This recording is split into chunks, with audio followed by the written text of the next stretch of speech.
홍성구의 뉴스 브리핑 지금 시작하겠습니다. 홍성구의 뉴스 브리핑은 절세의 지혜를 나눠드립니다. 이상 회계법인, 학자금과 대학 진학은 전문가와 상의하세요. AGM 인스티튜트, 애틀란타에 집을 사시려면 믿고 맡겨주세요. 엔킴 부동산, 식사에서 디저트까지 한 곳에서 즐기는 카페 믹스, 도움으로 제작되고 있습니다. 지구촌 소식입니다.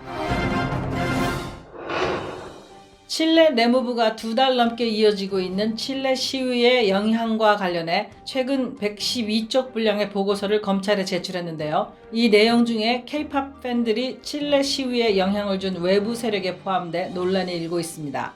지난 10월 18일부터 11월 21일까지 한 달여간 기간에 SNS 등에서 시위와 관련해 500만 명의 사용자가 쓴 게시물을 분석한 결과 시위가 시작된 초기 8일간 K-POP 팬들이 400만 건 이상의 리트윗을 통해 시위 동참을 부추겼다는 것입니다. 칠레의 현지 언론들은 K-POP과 시위가 직접 상관이 없다는 기사를 연일 쏟아내고 있다고 합니다. 칠레 내부부의 데이터 분석 능력이 참 1차원적이네요. 네팔 경찰이 중국인 122명을 한꺼번에 체포하고 노트북과 휴대전화를 압수했다고 현지 언론들이 보도했습니다.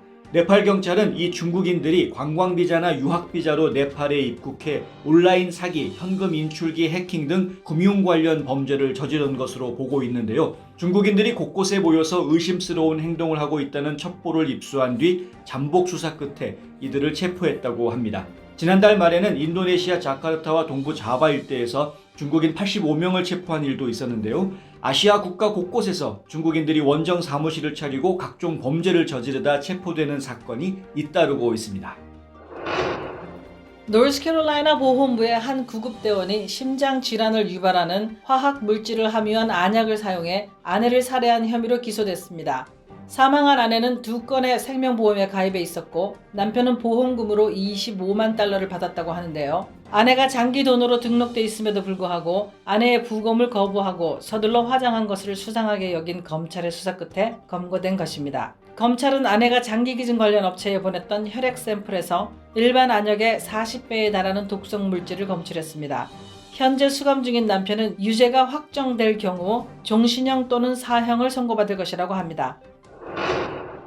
지난 22일 블라디보스톡 부근에 있는 가이다마크 철도역에서 13살 된 학생이 정차된 화물열차 위에서 셀카를 찍으려다 감전사하는 사고가 있었는데요. 작년에는 이런 사고로 미성년자 6명이 사망했다고 합니다. 이 학생은 화물열차 위에 설치된 고압 전기선을 건드렸다가 변을 당한 것으로 알려졌습니다. 화물열차 주변에는 고압전류가 흐른다는 경고판이 이미 설치돼 있었다고 하는데요. 앞서 12일에도 동시베리아 한 역에 세워진 열차 위에서 셀카를 찍던 14살 소년이 전기선을 건드려 감전사했습니다. 한국 소식입니다. 문재인 대통령이 아베 신조 일본 총리와 정상회담을 갖고 대화를 통해 양국 간 문제를 풀어가자는 공감대를 확인했다고 청와대가 오늘 밝혔습니다.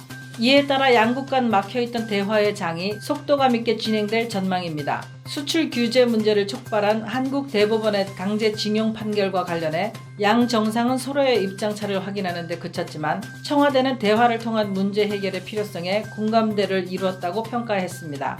특히 양 정상은 이 문제를 조속히 해결해 정상 간 만남이 자주 이루어져야 한다는 데 뜻을 모았다고 하는데요. 한일 정상회담은 예정된 30분보다 15분 늘어난 45분 만에 종료됐습니다.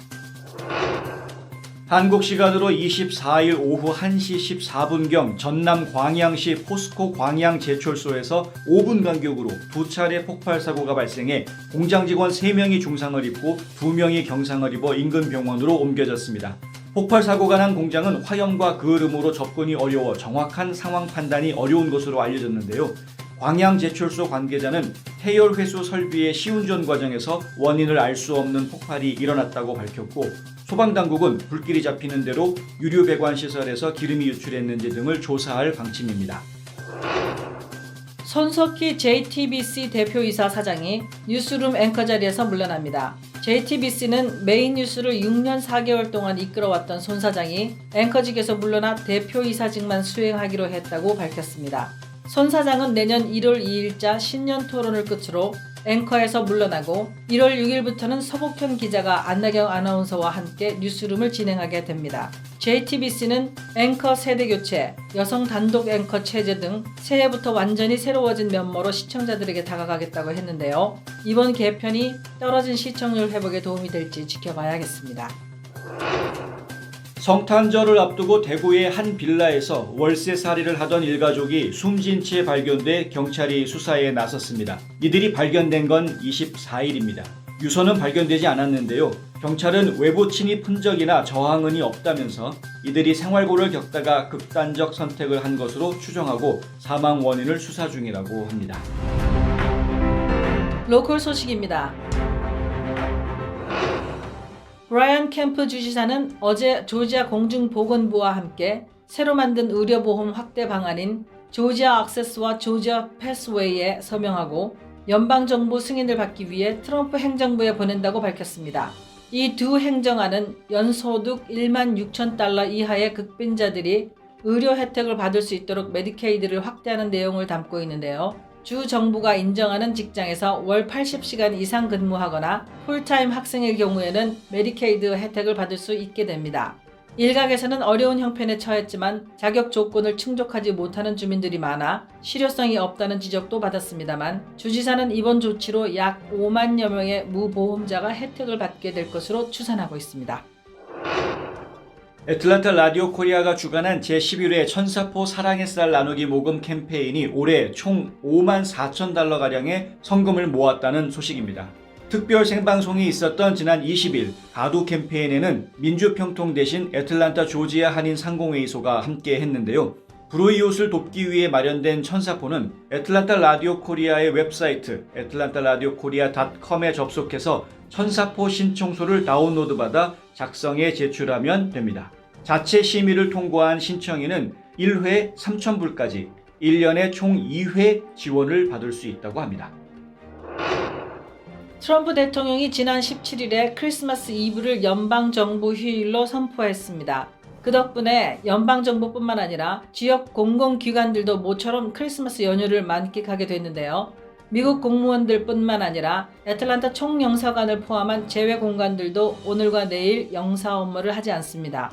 카운티 정부들도 문을 닫는 곳이 많은데요. 해당 지역에서는 쓰레기 수거일도 하루씩 밀리게 된다고 합니다. 사고 없으시기 바랍니다. 안전하고 즐거운 성탄절 보내시길 바랍니다. 2019년 12월 24일 홍성구의 뉴스 브리핑은 여기까지입니다. 시청해주셔서 감사합니다.